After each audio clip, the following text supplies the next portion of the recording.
Assalamualaikum warahmatullahi wabarakatuh. Sugeng Rawuh, para pembaca yang budiman.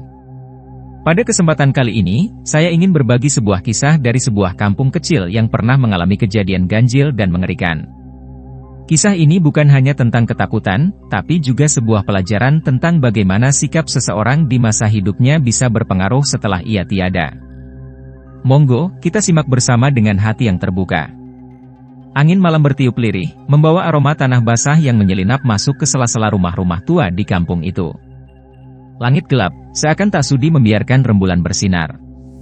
Di kejauhan, lolongan anjing bersahutan, menciptakan suasana yang makin menyesakkan dada.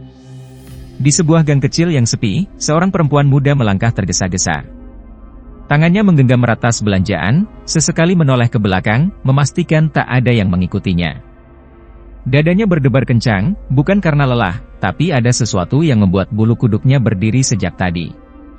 Di ujung gang, di bawah pohon pisang yang tumbuh liar, sosok itu berdiri. Rambutnya panjang, kusut masai, wajahnya samar tertutup bayang-bayang. Pakaiannya compang-camping, tubuhnya sedikit membungkuk seperti menahan beban tak kasat mata. Perempuan itu menahan napas. Suara hatinya berteriak agar ia berbalik dan lari, tapi kakinya seakan tertanam di tanah. Lalu, sosok itu bergerak. Perlahan.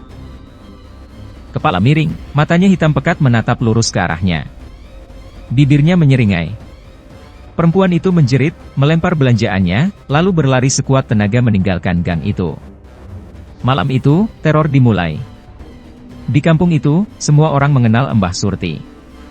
Seorang nenek tua yang tinggal di rumah kayu tua di ujung gang. Rumah itu sudah reot, catnya mengelupas, dan pagar kayunya miring ke sana kemari seakan siap roboh kapan saja. Sehari-hari, Mbah Surti jarang keluar rumah, kecuali untuk pergi ke pasar atau ke surau kecil dekat makam desa. Bagi sebagian orang, Mbah Surti hanyalah seorang nenek renta biasa. Wajahnya keriput, badannya bungkuk, dan jalannya tertatih-tatih. Tapi bagi anak-anak kampung, dia adalah sosok yang menyeramkan. Setiap kali mereka bermain di dekat rumahnya, Mbah Surti akan keluar sambil membawa tongkat, matanya melotot, dan suaranya serak menghardik mereka. Wedok-wedok, ojo rame nang kene, ninggalan omahku. Serunya setiap kali mendengar suara bocah tertawa atau bola yang terpental ke halamannya. Anak-anak pun lari ketakutan, sebagian menangis, sebagian lagi berbisik-bisik tentang rumor yang mereka dengar dari orang-orang tua. Mbah Surti kui dukun, bisik salah satu anak. Kancane setan, sambung yang lain. Tapi orang dewasa lebih rasional. Bagi mereka, Mbah Surti hanyalah perempuan tua yang kesepian dan tak suka keramaian. Suaminya sudah lama meninggal, anak-anaknya merantau, dan hanya dia seorang yang tinggal di rumah besar itu. Tapi ada satu hal yang membuat warga sedikit was-was, Mbah Surti memang tak pernah bergaul. Jarang bertamu, jarang berbicara dengan siapapun, kecuali jika ada yang menyinggungnya. Namun, yang membuat beberapa orang sedikit tak nyaman adalah tatapan matanya. Hitam pekat, dalam, seolah menyimpan sesuatu yang tak terkatakan. Konon, ada beberapa warga yang pernah berpapasan dengannya di jalan, merasa pusing seketika. Ada pula yang mendengar suara-suara aneh saat melewati rumahnya di tengah malam. Namun, semua hanya sekadar cerita. Tak ada yang benar-benar percaya. Sampai akhirnya, sesuatu terjadi. Mbah Surti meninggal. Tak ada yang tahu pasti penyebabnya. Ada yang bilang serangan jantung, ada pula yang berkata dia meninggal dalam tidurnya. Yang jelas, pagi itu, seorang tetangga yang hendak mengantarkan makanan menemukannya terbujur kaku di dalam rumahnya. Berita kematian itu menyebar cepat. Warga kampung segera mengurus jenazahnya sesuai adat. Dimandikan, dikafani, disalatkan, dan akhirnya dimakamkan di pemakaman desa sebelum matahari terbenam. Semua berjalan sebagaimana mestinya. Namun, yang tak diketahui oleh mereka, malam itu bukan akhir dari kisah Mbah Surti. Justru, di saat itulah semuanya dimulai. Malam setelah pemakaman Mbah Surti, kampung itu kembali sunyi seperti biasa. Rumah-rumah menutup pintunya lebih awal, lampu-lampu redup bersinar di balik jendela, dan hanya suara jangkrik yang terdengar di kejauhan. Di sebuah warung kecil di pinggir jalan kampung, beberapa pemuda masih duduk mengobrol sambil menyeruput kopi panas. Mereka membicarakan kejadian hari itu, tentang Mbah Surti yang tiba-tiba meninggal. Yo wes lah, urip mati wes takdir, kata salah satu dari mereka, Budi, sambil menghembuskan asap rokoknya. Tapi aneh, loh. Biasane wong mati yo ngono-ngono ae, iki kok rasane ganjil, sahut Rudi, pemuda yang paling sering mendengar gosip kampung. Ganji opo maneh? Wong wis mati yo wis, jawab Budi. Tapi pas aku lewat kuburan sore tadi, rasane kok sumuk. Koyok ono sing endelok, Rudi berbisik pelan, seolah takut ada yang mendengar. Obrolan mereka terhenti ketika seorang perempuan muda, Siti, melintas dengan langkah cepat. Dia baru pulang dari menjaga toko di pasar dan rumahnya berada di gang sempit dekat pemakaman. Ngopo kok melaku cepet, Sit? Tanya Budi, iseng menggoda. Siti tidak menjawab. Wajahnya pucat, matanya terlihat gelisah. Sit! Rudi memanggil lagi. Siti berhenti. Tangannya gemetar. Aku ero Mbah Surti. Budi dan Rudi saling berpandangan. Lapo, Sit? Siti menelan ludah, suaranya tercekat. Pas aku mlebu gang, aku endelok soko pojokan. Mbah Surti lungguh nang kono, rambute awut-awutan, matane ireng, endelok aku. Budi tertawa kecil, berusaha menepis rasa takut yang merayapi tengkuknya. Wes, ojo ngarang, Sit. Paling kowe ngelih terus halu. Tapi aku ero beneran. Aku sumpah. Suara Siti meninggi. Dheweke nang kono. Pas aku endelok maneh, wis ora ono.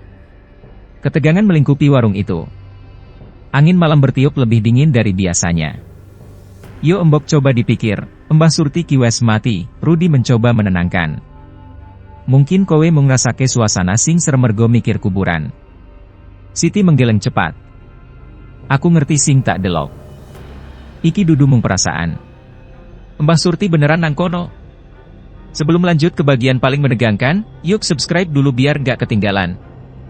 Keheningan menyelimuti mereka. Budi dan Rudi tak lagi bisa tertawa. Malam itu, Siti memilih menginap di rumah temannya. Tapi cerita tentang Mbah Surti yang muncul di gang mulai menyebar di kampung. Dan itu baru awalnya. Malam berikutnya, desas-desus tentang kemunculan Mbah Surti semakin menyebar.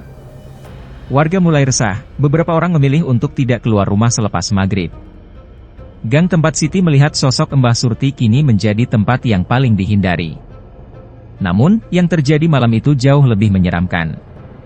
Pak Darmin, seorang penjaga surau, bangun sekitar pukul 2 dini hari untuk sholat tahajud. Ia telah terbiasa bangun malam, membuka surau, dan membaca Al-Quran seorang diri dalam keheningan kampung yang sudah tertidur lelap. Saat selesai berwudu dan hendak masuk ke dalam surau, ia merasakan sesuatu yang janggal. Udara terasa lebih dingin dari biasanya, dan bau anyir samar-samar tercium. Namun, ia mengabaikannya dan melangkah masuk. Ketika ia menyalakan lampu surau, tubuhnya mendadak membeku. Di pojokan, di dekat mimbar, seorang perempuan tua duduk bersila. Rambutnya panjang terurai, pakaiannya lusuh, dan wajahnya tertunduk. Pak Darmin merasa jantungnya hampir copot. Tenggorokannya tercekat, tapi ia mencoba berpikir logis. Siapa yang masuk surau malam-malam begini? Gumamnya pelan. Dengan langkah hati-hati, ia mendekati perempuan itu. Mbah. Suaranya bergetar. Pelan-pelan, perempuan itu mengangkat kepalanya. Matanya hitam pekat, bibirnya pucat, dan wajahnya seakan tak bernyawa. Tapi yang membuat Pak Darmin hampir jatuh terduduk adalah wajah itu adalah wajah Mbah Surti. Seketika, perempuan itu tersenyum, senyum yang seharusnya tidak ada di wajah orang mati. Pak Darmin mundur dengan napas tersengal. Tangannya gemetar saat ia mulai melantunkan ayat suci, tapi semakin ia membaca, semakin sosok itu mendekat. Saat sampai pada ayat kursi, suara perempuan itu berubah menjadi geraman rendah. Koe sopo? Suaranya lirih namun bergema di seluruh surau. Pak Darmin memberanikan diri mengangkat tangannya, melanjutkan bacaannya dengan lebih lantang. Tapi semakin keras ia membaca, semakin perempuan itu berubah. Tubuhnya mengejang, matanya membelalak, dan dari mulutnya keluar suara tawa yang tidak wajar. Tiba-tiba, angin berembus kuat di dalam surau. Tirai bergetar, lampu berkedip-kedip, dan bau anyir semakin menusuk hidung. Pak Darmin meraih botol air di dekatnya, membaca doa, lalu menyiramkan air itu ke arah perempuan tersebut. Seketika, suara jeritan panjang memenuhi ruangan. Cahaya lampu berkedip sekali, 2 kali, lalu padam. Dan ketika nyala kembali, sosok itu telah menghilang. Pak Darmin terduduk lemas, keringat dingin mengalir di pelipisnya. Ia tahu satu hal dengan pasti, Mbah Surti belum pergi. Dan ini baru permulaan. Keesokan paginya, kabar tentang kejadian di surau menyebar luas. Warga berkumpul, beberapa mengaku juga mengalami hal-hal aneh. Ada yang mendengar suara orang menangis di depan rumah mereka, ada yang melihat bayangan melintas di sudut mata mereka, bahkan ada yang menemukan jejak kaki basah di dalam rumah, padahal pintu terkunci rapat. Kampung itu mulai diselimuti ketakutan. Dan yang paling mengerikan, pada malam ketiga, seseorang melihat Mbah Surti berdiri di depan rumahnya, mengetuk pintu. Malam keempat setelah pemakaman Mbah Surti, ketakutan telah menjalar ke seluruh kampung. Warga semakin resah, banyak yang memilih tidur lebih awal dan menutup rapat-rapat jendela serta pintu rumah mereka. Beberapa orang bahkan mulai membawa jimat atau menyalakan dupa di teras rumah mereka, berharap dapat mengusir gangguan yang kini makin sering terjadi. Namun, gangguan itu tak kunjung mereda. Pak RT akhirnya mengambil keputusan. Ia mengumpulkan para tetua kampung dan beberapa warga yang dianggap memiliki pengetahuan spiritual. Kita tidak bisa membiarkan ini terus terjadi, katanya dengan suara berat. Mbah Surti harus dikembalikan ke tempatnya. Arwahnya harus tenang. Mereka akhirnya sepakat untuk meminta bantuan seorang kiai dari desa seberang, Kiai Rahmat, yang dikenal sebagai orang alim dengan ilmu agama yang tinggi. Pesan dikirim, dan malam itu juga, Kiai Rahmat datang bersama beberapa santrinya. Arwah yang tidak tenang biasanya punya urusan yang belum selesai, ujar Kiai Rahmat setelah mendengar semua cerita warga. Kita harus mencari tahu apa yang membuatnya tetap di sini. Dengan persiapan matang, sekelompok orang berkumpul di rumah Pak RT. Doa-doa mulai dipanjatkan, dan malam itu mereka sepakat untuk melakukan ritual di makam Mbah Surti. Tepat tengah malam, rombongan kecil yang terdiri dari Kiai Rahmat, Pak RT, Pak Darmin, dan beberapa warga pemberani berjalan menuju pemakaman. Udara terasa lebih dingin dari biasanya. Angin bertiup kencang, membawa suara-suara samar yang terdengar seperti bisikan. Sesampainya di makam, mereka melihat sesuatu yang membuat bulu kuduk meremang. Tanah di atas kuburan Mbah Surti terlihat berbeda. Ada bekas seperti telah digali atau bergeser. Seolah sesuatu berusaha keluar dari dalamnya. Warga mulai gemetar, tapi Kiai Rahmat tetap tenang. Kita mulai, katanya. Ia mulai membaca ayat-ayat suci dengan suara lantang, santri-santrinya mengikuti. Pak Darmin memegang botol air yang telah didoakan, bersiap jika terjadi sesuatu. Saat mereka membaca lebih dalam, angin bertiup semakin kencang. Dedaunan berputar di sekitar makam, dan suara gemuruh terdengar dari bawah tanah. Kemudian tanah itu bergerak. Tiba-tiba, dari dalam makam, muncul sosok yang selama ini menghantui kampung. Mbah Surti berdiri di sana. Rambutnya panjang terurai, matanya hitam kosong, kulitnya pucat membiru, dan pakaiannya compang-camping penuh tanah. Ia memandang mereka dengan ekspresi marah, mulutnya mengeluarkan suara geraman mengerikan. Warga yang melihatnya langsung berteriak ketakutan, beberapa mundur menjauh. Tapi Kiai Rahmat tetap berdiri tegak. Mbah Surti, jenengan wis tilar donya. Iki dudu duniamu maneh. Serunya tegas.